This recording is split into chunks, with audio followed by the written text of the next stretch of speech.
வணக்கம். இப்ப நம்போ அதாவது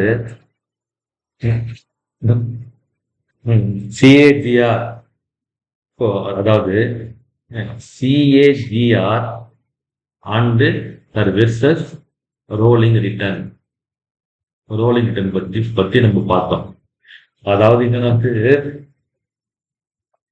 சிஏஜிஆர்னா ஒரு ஃபண்டு அதாவது ஒரு குறிப்பிட்ட டைம் பீரியடு 2 வருஷம் இல்ல 3 வருஷம். ஒரு ஒரு ஒரு ஸ்டார்ட் டைம் இருக்கும், ஒரு ஒரு எண்ட் டைம் இருக்கும். இந்த டைம் பீரியடுக்குள்ள எவ்வளோ ரிட்டர்ன் கொடுக்குது. அது வந்து சிஏஜிஆர் என்னன்னா ஒரு பர்டிகுலர் டைம் பீரியட்ல இந்த ஃபண்டு வந்து எவ்வளவு எவ்வளவு எவ்வளவு ரிட்டர்ன் கொடுக்குது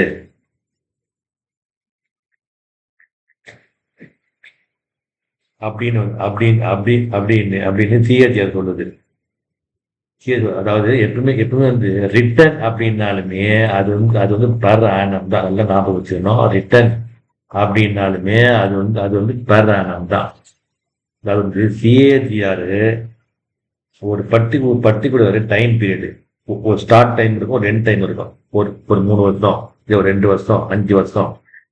இந்த டைம் பீரியட்ல ஒரு வருஷமும் எவ்வளவு வந்து ப்ராஃபிட் கொடுக்குது அப்படின்னு சொல்லுது. ரெண்டாவது, அந்த லாபம் வந்து நெக்ஸ்ட் இயர் வந்து என்ன வந்து அது வந்து காம்பவுண்டிங் ஆகும். ஸோ இது முக்கியமான மேட்னா இந்த இந்த சிஏஜிஆர்ல காம்பவுண்டிங் அப்ளிகபிள், காம்பவுண்டிங் வரும். இதுதான் முக்கியமான மேட்ரு. அப்போ உதாரணத்துக்கு 2021 2024 வரைக்கும் எவ்வளோ சிஏஜிஆர் அப்படின்னா, உதாரணத்துக்கு ஒரு 15.25%. இந்த இந்த ஃபண்டு வந்து ஒரு ஒரு ஒரு ஒரு வருஷமும் 2021 ஒரு வருஷமும் ஆவரேஜா 15.25% வந்து ப்ராஃபிட் கொடுக்குது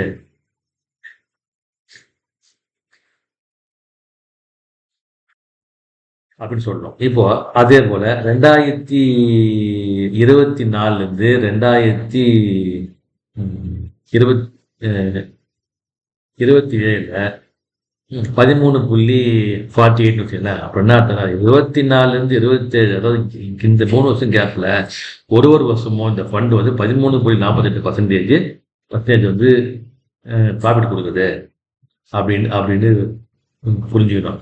ஆனா இது வந்து ரோலிங் ரிட்டர்ன்.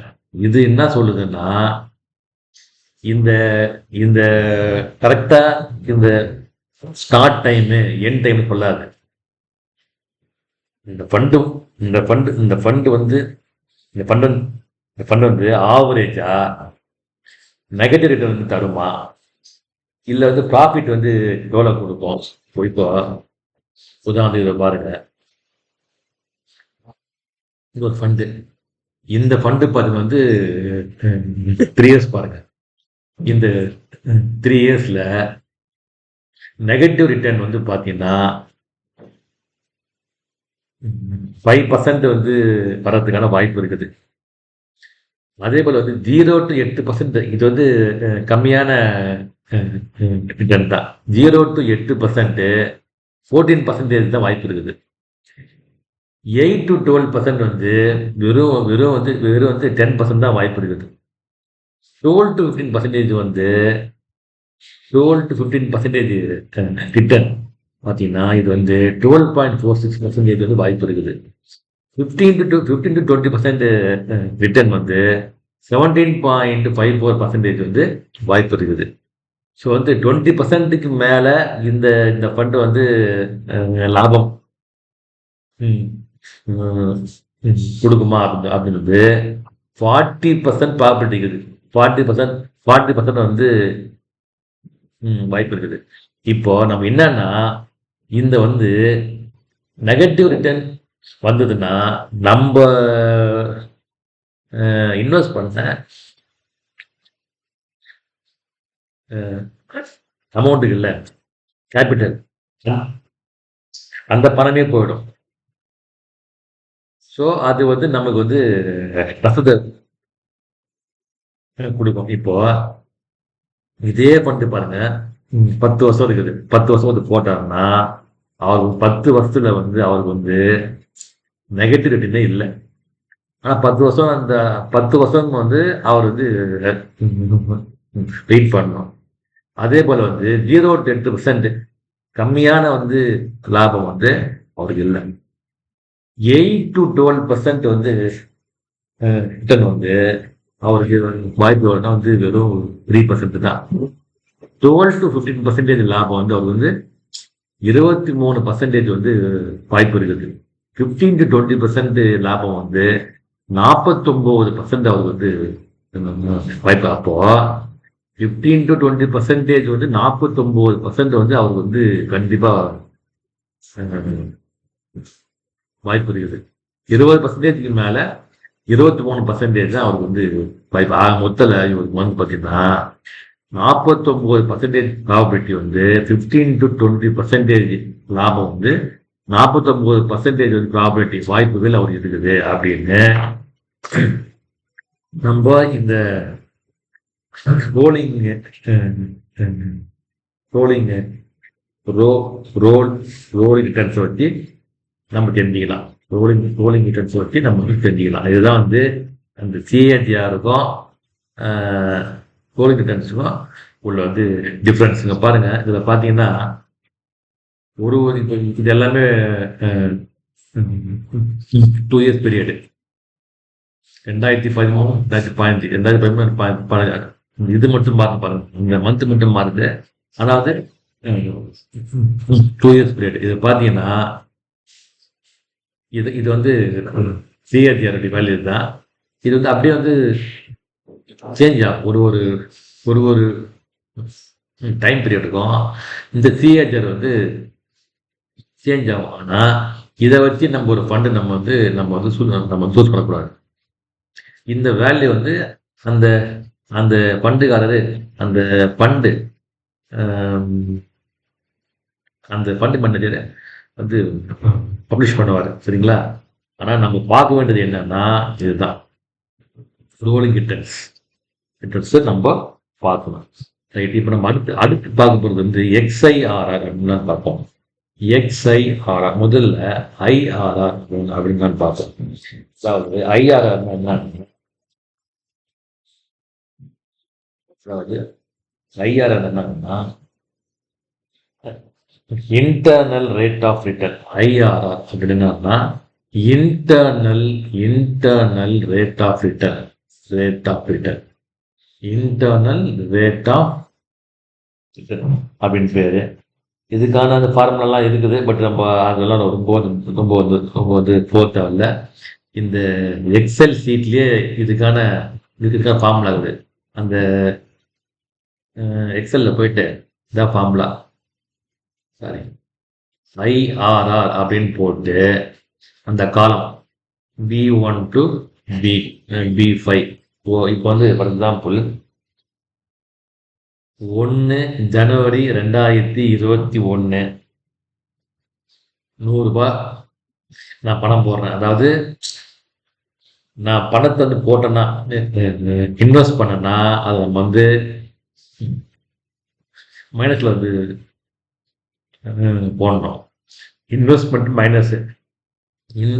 வந்து மைனஸில் நம்ம வந்து சொல்லணும். மைனஸில் பணம் எடுக்கிறோம் அப்படின்னா அதை நம்ம வந்து ப்ளஸில் சொல்லணும். ஸோ 1 ஜனவரி 2021 அப்போ நான் வந்து ₹100 வந்து என்னுடைய இன்வெஸ்ட்மெண்ட் பண்ணுறேன். 1 ஜனவரி 2022 நான் ஒரு ₹200 இன்வெஸ்ட் பண்ணுறேன். இது பார்த்தீங்கன்னா எனக்கு 1 ஜனவரி 2023 என்ன ஆகுதுன்னா எனக்கு வந்து என் அக்கௌண்ட்டில், அதாவது என் ஃபண்டில் வந்து எனக்கு பார்த்தீங்கன்னா என்னுடைய ஃபண்டில் வந்து ₹500 இருக்குது. நான் போட்டது வந்து ₹300. லாபம் வந்து லாபம் பார்த்தீங்கன்னா எனக்கு ₹200 போட்டு ₹500 இருக்குது. இப்போ இதுக்கு என்ன இப்போ இது பார்த்தீங்கன்னா இது வந்து உதாரணத்துக்கு B1 B2 B3 வச்சுங்களேன். என்னுடைய வந்து ஐஆர் வேல்யூ என்னன்னா என்னன்னா இந்த B1 B2 B3 இந்த வேல்யூ நம்ம அப்படியே நம்ம போட்டோம்னா 44% வரும். சரி, இப்போ இந்த வந்து இந்த வந்து இந்த வேல்யூ ஐஆர் வேல்யூ இல்லையா, இந்த ஐஆர் வேல்யூல இந்த டைம் பீரியட் வந்து கணக்கில் இல்லை. ஸோ இந்த டைம் பீரியட் வந்து கணக்கில் இல்லை. சரியா, இந்த வந்து டைம் பீரியட் கணக்கில் இல்லை. இதுக்கு தான் வந்து என்ன பண்றாங்கன்னா XIRR அப்படின்னு சொல்லிட்டு வந்து ஒன்று அப்படின்னா XIRR extended internal rate of return அப்படின்னு சொல்லிட்டு வந்து போடுறாங்க. இது என்ன பண்ணா இந்த வந்து டைம் பீரியட் கணக்கில் வந்து கணக்கில் எடுத்துக்கும். முதல்ல இந்த XIRR வந்து எதுக்குன்னா இது வந்து அப்ளிகபிள் ஃபார் அதாவது சிஸ்டமேட்டிக் இன்வெஸ்ட்மெண்ட் பிளானிங். இப்போ நம்ம வந்து ஒரு ஃபண்ட் இருக்குது. அந்த ஃபண்ட்ல வந்து மாசம் நம்ம வந்து போடுவோம், இல்லை ஒரு லம்சம் போடுவோம், இல்லை அந்த அமௌண்ட்ல இருக்கிற அமௌண்ட்டை நம்ம வந்து டாப் அப் பண்ணுவோம்.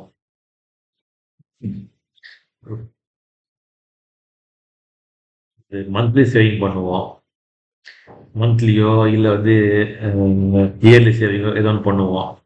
அப்புறம் பார்த்தீங்கன்னா வந்து லம்சமாக ஒரு அமௌண்ட் போடுவோம், இல்லை வந்து டம்ப் பண்ணுவோம். இப்போ இதுக்கு எப்படி நம்ம வந்து ரிட்டர்ன் பார்க்குறது? அதுக்கு தான் இந்த இந்த டெக்னிக்கை யூஸ் பண்ணுறாங்க. இந்த டெக்னிக் வந்து பண்ணுறாங்க. எவ்வளோ தருது பர் ஆனம்? எப்பயுமே வந்து ரிட்டர்ன் அப்படின்னாலுமே பர் ஆனம் தான். அப்போ இந்த XIRR அப்படின்னு சொல்லி ஒன்று யூஸ் பண்ணுறாங்க.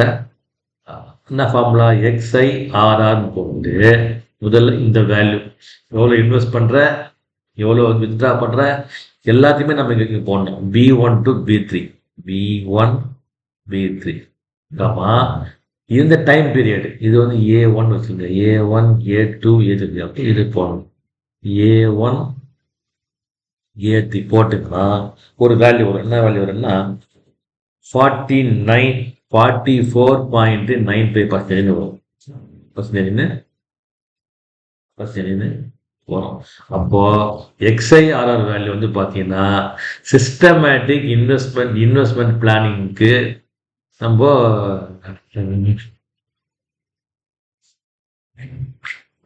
ரிட்டர்ன் வந்து கால்குலேட் பண்றதுக்கு இந்த வந்து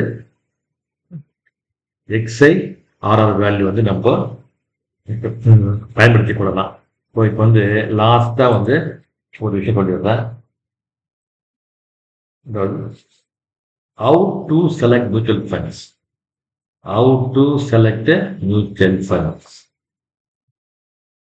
அதாவது முதல்ல வந்து ஃபண்ட் வந்து ஷுட் பி ஓல்டு. மினிமம் வந்து 10 years. Fund should be old. Fund பழசாகணும். மினிமம் 10 years ஆகணும். Minimum 10 years or above. Minimum or above 10 years ஆகணும். ரெண்டாவது நம்ம இதெல்லாம் பார்க்கணும். எது பார்க்கணும்? CAGR வேல்யூ செக் பண்ணணும். ரோலிங் ரிட்டர்ன் செக் பண்ணணும். மெயினாக ரோலிங் ரிட்டர்னை செக் பண்ணணும். சரிங்களா? சரி. அதே போல வந்து இந்த SIPக்கு சரியா, இதுக்கு என்ன செக் பண்ணணும்னா XIRR வேல்யூ செக் பண்ணணும். XIRR வேல்யூ செக் பண்ணணும். சரிங்களா? Thank you father.